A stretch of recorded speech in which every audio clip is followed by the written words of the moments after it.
नमस्कार दोस्तों, मैं हूं डॉक्टर अमरीश खारी। आप देख रहे हैं डॉक्टर खारी और आज की इस वीडियो में हम चर्चा करेंगे होम्योपैथी दवाई कार्बोवैक्स के बारे में। इस वीडियो में हम जानेंगे कि ये किन बीमारियों में दी जाती है और क्या लक्षण होने पर ये दवाई देनी चाहिए। जानने के लिए वीडियो पूरा देखें। अगर आप हमारे चैनल पर नए हैं तो चैनल को सब्सक्राइब कर लें ताकि आने वाली हेल्थ रिलेटेड वीडियो से आप अपडेटेड रहें। ये दवाई काफ़ी सारी बीमारियों में हम दे सकते हैं, लेकिन ख़ास तौर पर पेट के रोगों में ये दवाई असरदार रहती है। इसके अलावा वेरिकोज वेन में भी दी जाती है, अस्थमा में भी दी जाती है और वीकनेस में भी दी जाती है। ये दवाई जीआईटी ट्रैक्ट में होने वाली परेशानियों में दी जाती है, यानी जो हमारे खाने का एक सिस्टम होता है उसमें होने वाली दिक्कतों में या बीमारियों में दवाई असरदार रहती है। पेट के रोग जैसे पेशेंट को अगर सबसे ज़्यादा गैस बनती है, किसी भी सिंपल खाने के बाद भी अगर गैस बने, ब्लोटिंग के सिम्टम्स आते हों, फ्लैचुलेंस बनती हो, गैस पास भी कई बार नहीं हो पाती है, गैस फंस जाती है और पेशेंट को ये दिक्कत लगातार रहती है, कंटिन्यूस रहती है, डेली भी कई बार हो जाती है, खाने के तुरंत बाद गैस बनती है। ऐसे लक्षणों में ये दवाई देने से पेशेंट को काफ़ी राहत मिलती है। गैस के साथ साथ ये दवाई एसिडिटी में भी राहत देती है। जिन लोगों में खाने के बाद या बिना खाने के भी कई बार एसिडिटी बनती हो, एसिड रिफ्लेक्ट होता हो, छाती में जलन होती हो, पेट में जलन होती हो, इन्हीं परेशानियों के साथ साथ पेशेंट को खट्टी डकारें भी आती हैं और बार बार आती हैं। डकार आने पर पेशेंट को कुछ टाइम के लिए राहत मिलती है। इसके अलावा ये दवाई पेशेंट को तब दी जा सकती है जब पेशेंट को लंबे टाइम से एसिडिटी गैस बनने के बाद डायरिया लग जाता है और डायरिया लगने के बाद पेशेंट को गैस में, एसिडिटी में राहत मिलती है। ये दवाई नोज़िया वोमिटिंग के सिम्टम्स में भी दी जा सकती है।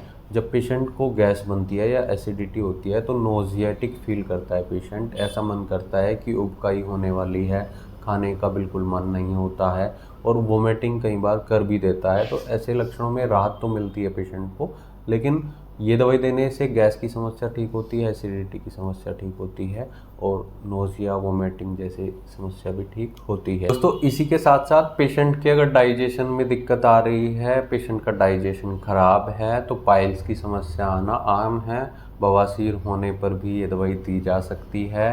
एनल रीजन पर पेशेंट को अगर खुजली होती हो, जलन होती हो तो ऐसे में दवाई रामबाण का काम करती है पेशेंट के पाइल्स के लिए, बवासीर के लिए।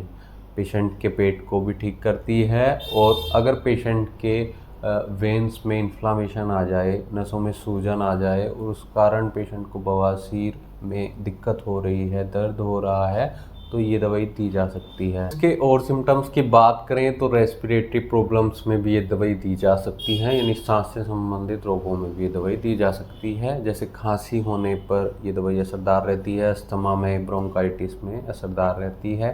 खांसी के लक्षणों की बात करें तो पेशेंट को खांसी तब आती है जब एसिड रिफ्लेक्ट की भी परेशानी साथ में हो, एसिडिटी बनती हो, उसके बाद पेशेंट को खांसी आती है। जब भी पेशेंट बोलता है या कुछ खाता है उसके बाद खांसी आती है और खुली हवा में जाने से भी पेशेंट को कई बार खांसी की सिम्टम्स देखने को मिलते हैं। स्पास्मोडिक कफ हो, रेटलिक म्यूकस हो, तो इन सभी लक्षणों में ये दवाई बहुत इफेक्टिव रहती है। दोस्तों, ये दवाई अस्थमा और ब्रोंकाइटिस में भी दी जा सकती है, खासकर उन लोगों में जो बूढ़े लोग हो और उनमें एसिडिटी गैस की समस्या रहती है, साथ में कई बार अस्थमा और ब्रोंकाइटिस की भी समस्या आती है, सांस लेने में तकलीफ़ होती है और खांसी बार बार आती है।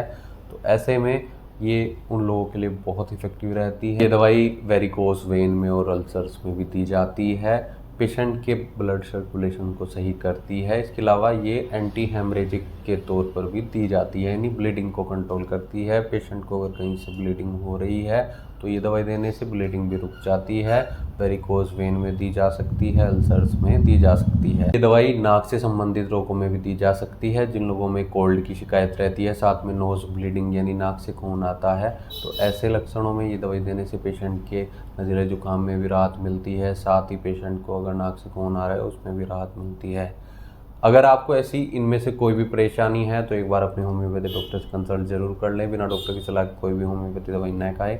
हो सकता है आपको कुछ और दवाइयों की भी ज़रूरत पड़ सकती है, या इसकी कौन सी पोटेंसी आपको दी जाएगी, 30 CH, 6 CH या 200 CH। वो भी डिसाइड तभी हो पाएगा, और उसकी क्या पावर रहेगी और उसकी क्या डोज आपके लिए उचित रहेगी। इसके लिए आप हमसे भी संपर्क कर सकते हैं, दिए गए व्हाट्सएप नंबर पर हमसे संपर्क कर इलाजी सलाह ले सकते हैं। वीडियो देखने के लिए धन्यवाद। चैनल को सब्सक्राइब करें और कमेंट सेक्शन में ज़रूर बताएं कि हमारी वीडियोस आपको कैसी लगती हैं। Thank you.